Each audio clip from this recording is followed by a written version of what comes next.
What's up, my apple cinnamon coffee cakes? This is Rob from A Gay Guy Plays, and no, I still have no clue what to call you guys, so I figured I'm just gonna call you foods that contain fruit in them. I hope that works. Regardless, today we're back with another installment of Rob Reads You Shit That You Don't Want to Read Yourself.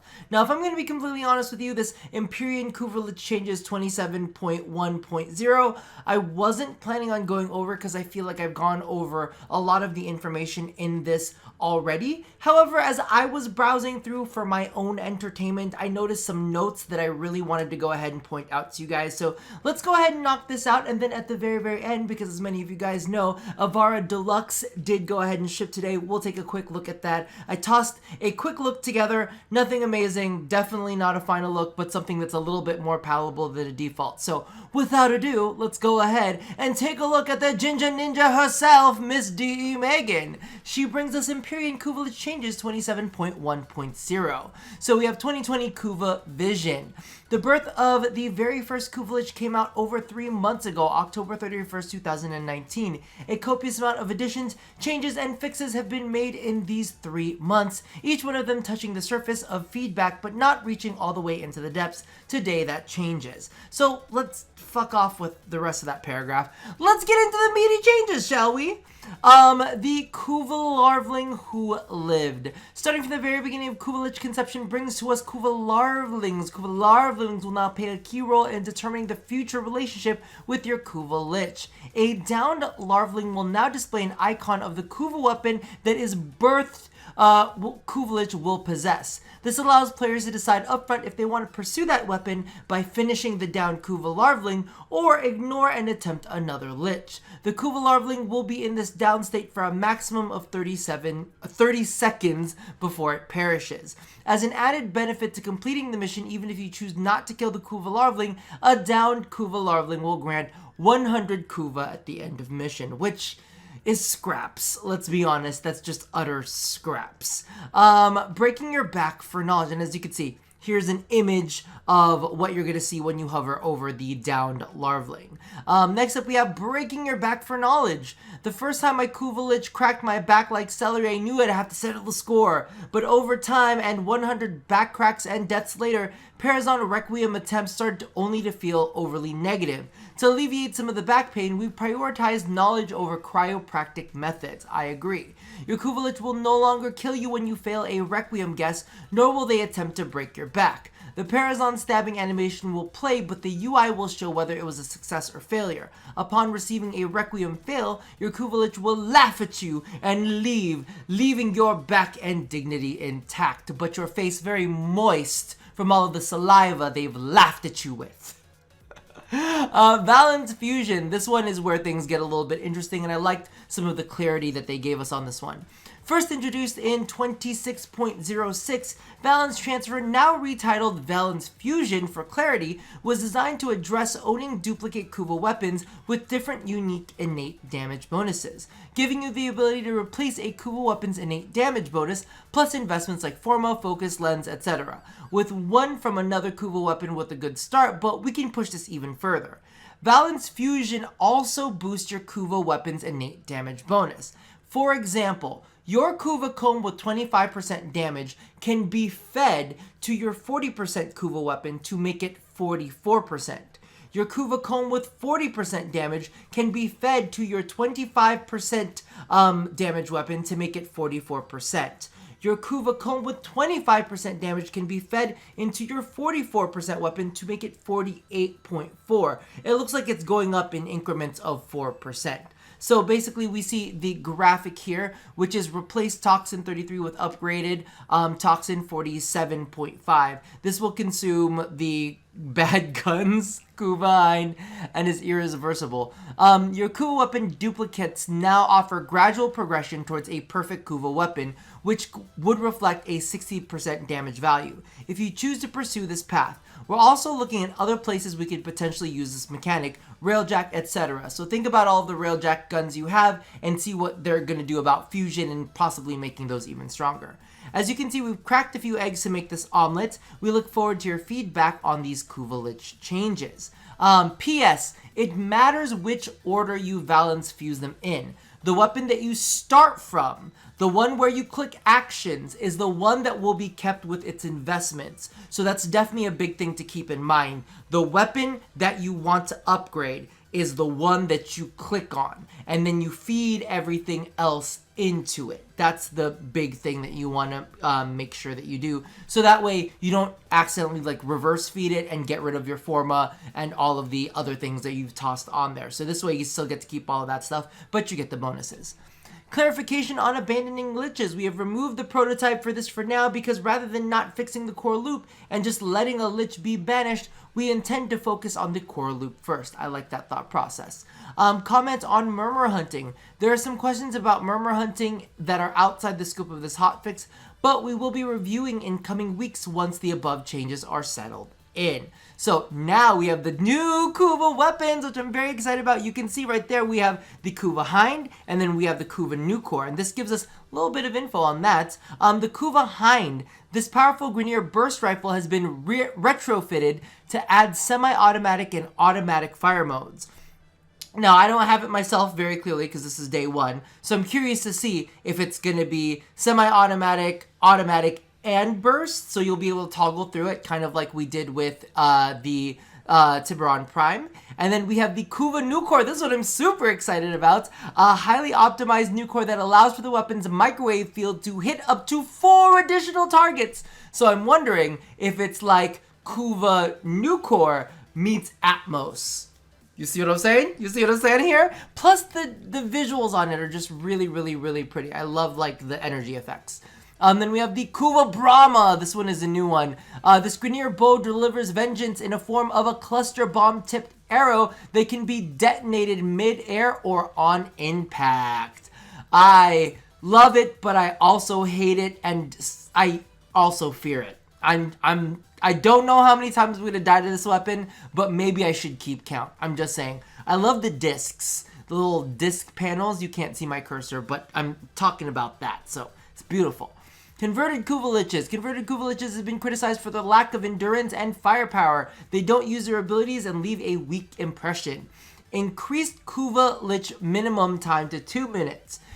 Increased Kuva Lich damage per second with the damage bonus upgrade 3 times.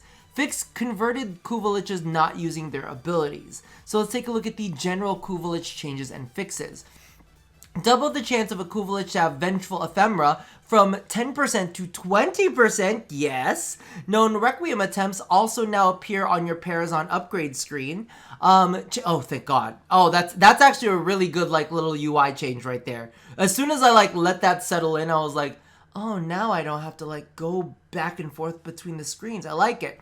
Changed all Kuva Thrall markers to consistently reflect the new icon brought in 27.0.11. This includes the mini-map when waypointing a Kuva Thrall. Kuva pickup / rewards are now displayed as the fancy UI banner similar to Argon. Kuva Liches can no longer be Parazon stabbed as they are escaping. This resulted in invisible animations and the UI unveiling if your Requiem mod guess was correct, but not registering it, thus not ranking up your Kuva Lich. Cleaned up visual metal chunks from the Kuva Lich's carapace. You can now search the Kuva Lich History Codex section by name, Kuva Weapon, and Ephemera. Fixed Lich Ruse clones displaying as the default Excalibur helmet on their shoulder instead of the same Warframe as their owner. Wow, I'm like choking on my words right now. Fixed Nidus helmet armor not appearing grayscale on Kuva Liches. Fixed certain enemy types. No, nobody cares about those last bits. Let's go ahead and move on to Ivara Deluxe. So this is the Ivara Scothy collection. From the Darkest Forest, a striking new huntress takes aim. Also includes an alternative appearance for the Artemis bow. Very excited. I actually forgot to take a look at that. So this is the collection. So you get the Scothy items, including the Scothy skin, the Dolly Ballistica skin, and the Thiazes. That's a lot of vowels in a very short amount of time. You're gonna have to give me a break. Let's go ahead and jump into game and take a look at it because legit, I think it's kind of beautiful. Now, I did put this like color scheme together like last fucking minute. I just slapped it on there. But I actually think it's really gorgeous. I just love how kind of like, how it's flowy and like fabricy on one side, then it's kind of like metally and armory on the other side. I love the asymmetry of it. I love the fact that it looks, I mean, I'm assuming that's some sort of crossbow that's on her upper thigh, because we've still got the arrows there, but we don't have the big crazy arrow packs. So we've actually got 2 arrows there now that I'm looking at it. All in all, I actually think it's a great skin. Look at this leg. Look at this. She looks like she's a cross between an owl or eagle with a lion.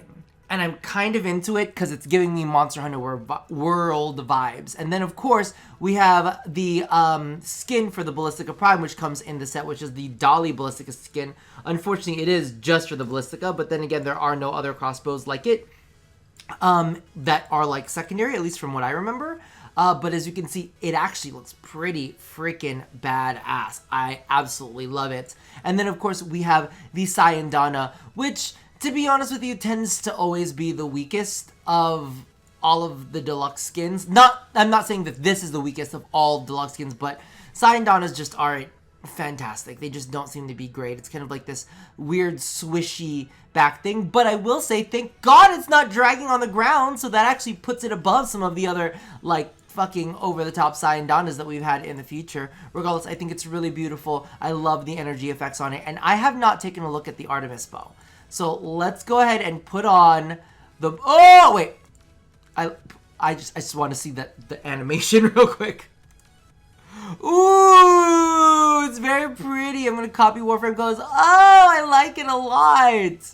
I like it. It's absolutely freaking gorgeous. We get some of those same kind of like feathery components there as well. And I know it sounds really weird, but sometimes the arrows, some arrows can look really fucking weird. So I'm glad that this looks the way that this looks, because I do believe that it's pretty freaking gorgeous. So all in all, skin is a thumbs up. We'll be doing a dress to kill after I figure out all of the other shit that I need to do with this update, because there's some extra shit.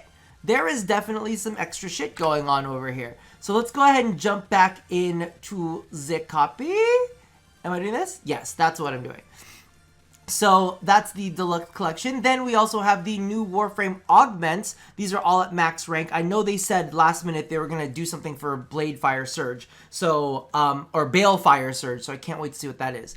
Garuda Bloodletting Augment. Garuda's equipped weapon is reloaded up to 100%. Me personally, not fucking worth using. Baruch, Lull Augment, Endless Lullaby. Performing a finisher on a sleeping enemy will re-trigger Lull for 100% of the remaining duration. Passive, 50% Lull duration. I'm into it. I'm gonna have to give it a shot. Baruch, Serene Storm Augment. Desert Wind is granted a 35% status chance and changes its damage type to match enemy weaknesses. Yo, now this means that I probably gotta buy that deluxe, that skin for Baruch, that Grack skin. God damn it. And then last but not least, Balefire Augment, Balefire Surge. Fully charged shots restore 250 shields to Hildred. Is this not what I asked for? This is exactly what I fucking asked for. 250 shields to Hildred. Impact with nullifier shields will destroy them and restore 750 shields. There's an update that you don't need to know jack shit about because we don't like wasting our time there. But we do have something interesting. General Editions, Justice has a tale to tell. Visit the new Ivara Deluxe to learn more and find her Prex card. You can find the Laverian in the market or codex when viewing Ivara, so get to it. Next up, we have Railjack changes and fixes. We're not going through all of this. We're just going to be doing... Oh, you can't see my cursor, but you can see my highlight. We're just going up to there because literally the rest of this is whatever. Moving along. Omni Tools now available as a gear item in your inventory. Arcwing Quest completion required. This allows you to place the Omni Tool in your preferred gear slot for quick access. If you forget to equip the Omni Tool for your gear entering a Railjack mission, it will be given to you for the mission. Increased maximum power for the Zekti Predator Avionic from 280 from 72, which is much nicer. The Avionic was slightly underperforming its cheaper Vidar variant. Good! Suck it to Vidar! Show Equip will now show ranked avionics that are equipped even when show ranked is disabled. Hijack cruise ships now start the reactor meltdown sequence when they reach 0 health. Ordnance weapon icons now become translucent while in cooldown and will reflect a timer icon to better indicate its current cooldown state. changed Railjack engine component rating stats from kilometers per hour to meters per second to be consistent in the equipped stats. Fixed Railjack speed stats showing at a higher number than your in-game movement speed. Okay, I want to read this because it sounds really interesting. I know it's like a fucking crazy paragraph, but like I'm curious. So this fix needs some explanation. First of all, a bit of trivia. Railjack operates at a different scale than the rest of Warframe. Perhaps some of you have even seen space-time breaking down in the form of truly enormous cats. I've seen an enormous hydroid. Oh my god, it was amazing.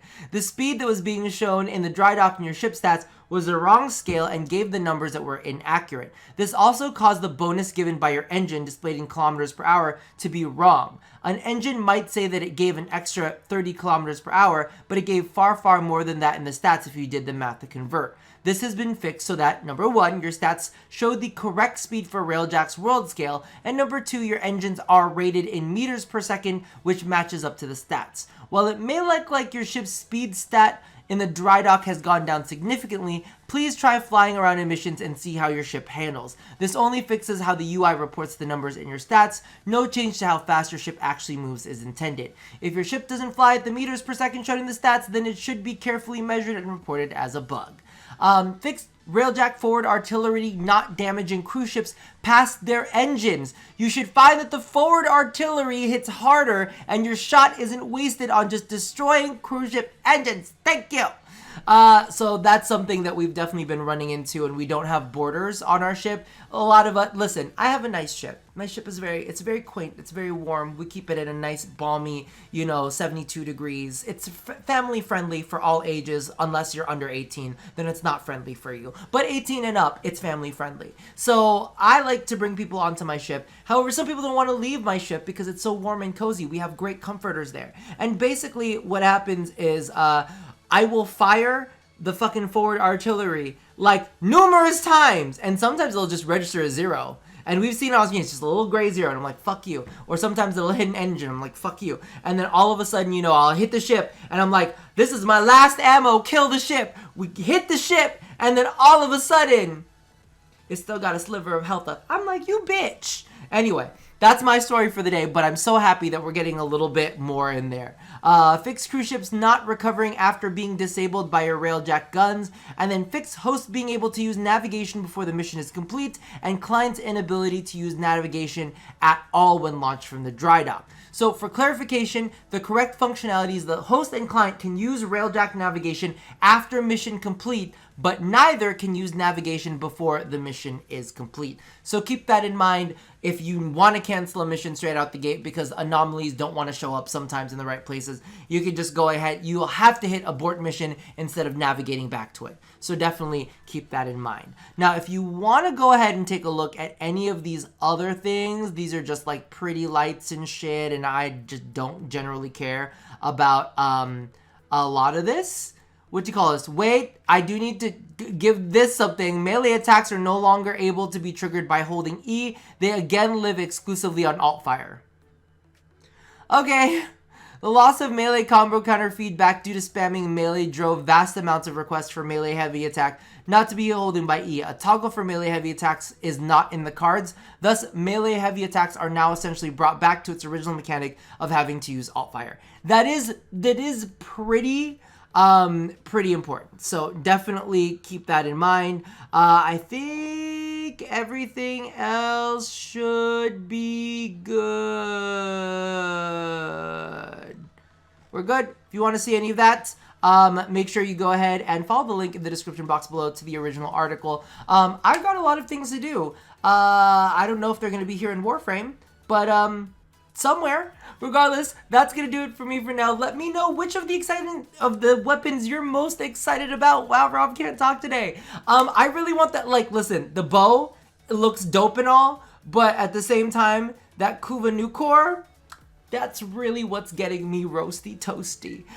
So let me know, which one of those do you prefer? Are there any of the augments that you're feeling very strongly about, whether positively or negatively? Same thing goes for the Ivara Deluxe skin. Toss all that down in the comments below. And as always, love somebody, hurt nobody, and touch your body. I'll see you guys next time. Bye-bye.